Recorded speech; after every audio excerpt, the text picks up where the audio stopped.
I thought I'd do a little tutorial today to show you how to take maybe a photo that you don't think is really that great, not that impactful, and make it into a black and white. Here's one of the brackets that I did in an HDR, trying to do an HDR. Of course, this is one of the photos I came up with. If you go back to one of these brackets, I'm going to go to one of the darker ones here. I think this one right here.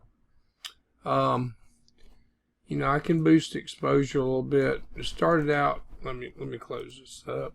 The photo started out here. I boosted up the exposure a little bit.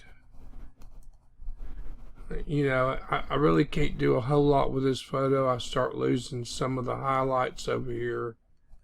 You can bring those back. But on a photo like this, the color doesn't look good. I'm just going to go ahead and try changing it to a black and white by clicking on the black and white filter in Lightroom. And then usually I start with auto. If you go to auto, this usually gives you kind of like a curve of the colors here. It's affecting color to change it to black and white. So now I can go back and open up the shadows a little bit, bring down the highlights, bring down the blacks a little bit, open up the whites. Clarity is a really good one to use with black and white. If you notice when I pull it up, how it brings up a little bit.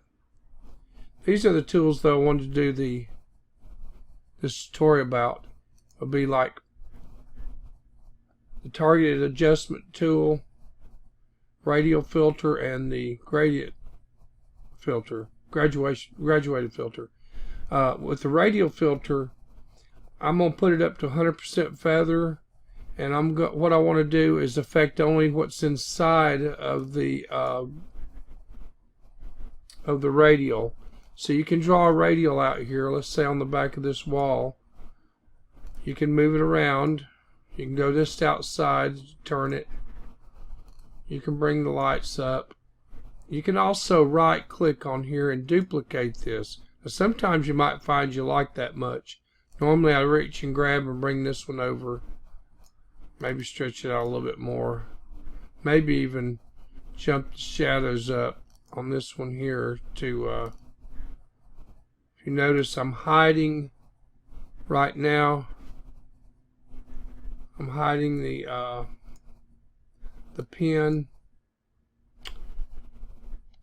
Shortcut H. I just tap the H key and it shows the one I'm working on. You can bring the shadows. I should have brought the highlights down. Bring the shadows up. But this is just some different ways to put points of interest into your photos. You can always rearrange this one.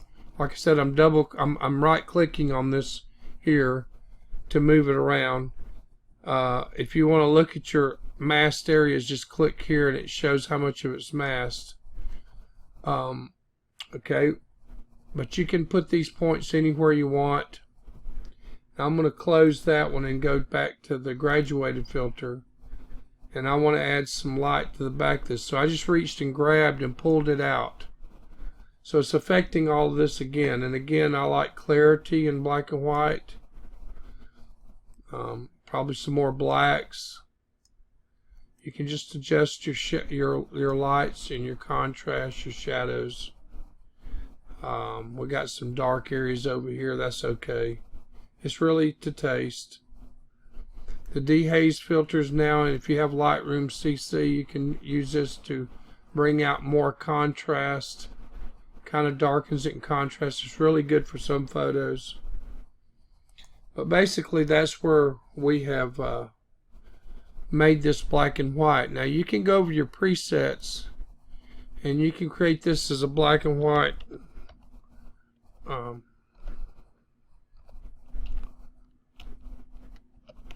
I'm just going to name it black and white Ken.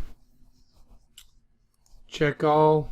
It's going to do everything we just did that. I'm going to create one.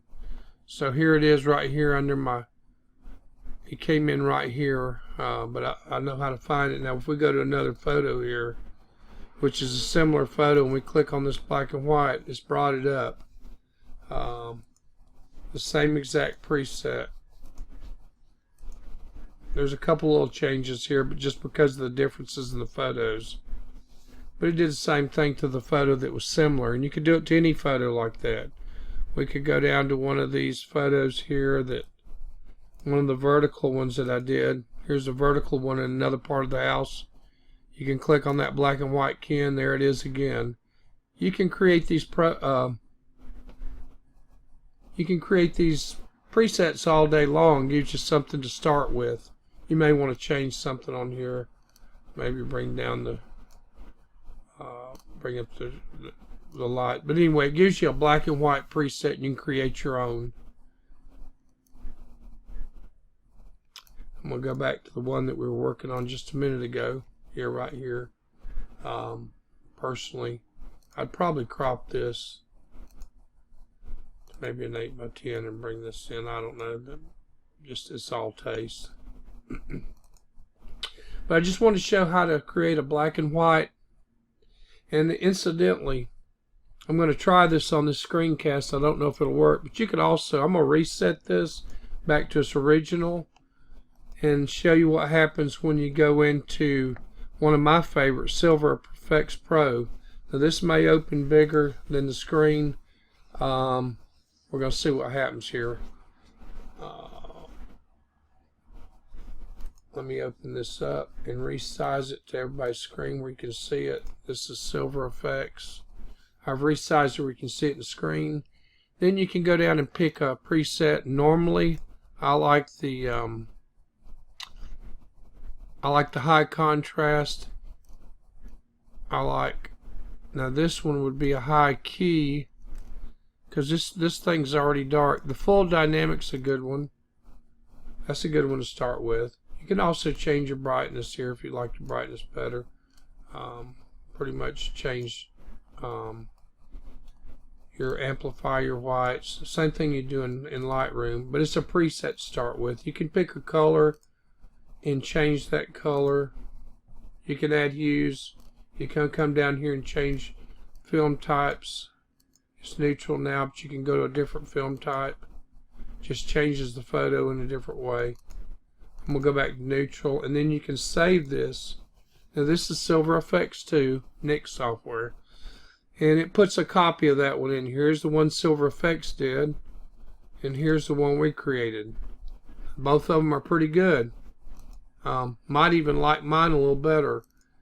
So it just goes to show how you can use the black and white and adjustments in Lightroom to create your own presets. And like I say, presets are always a starting point. Incidentally, if you're in a photo, I'm going to take this photo. Wait, let me take another one. That one, this has been a long time ago, so these are some terrible photos. You can scroll down through presets if you have a bunch of them, and you can see what it's going to do up here. If you pick one and you don't like it, you can always hit Control Z or Command Z, and it'll undo that last one. You can also go down and you can also go to your history brush, just like in Photoshop, right here, and come back to any point between where you made your adjustments. But going back to the black and white one, if you look in here, we imported this one from here into HDR2, and here's what we came out with the preset. So different ways to do it, different ways to make presets. Okay, thank you for listening.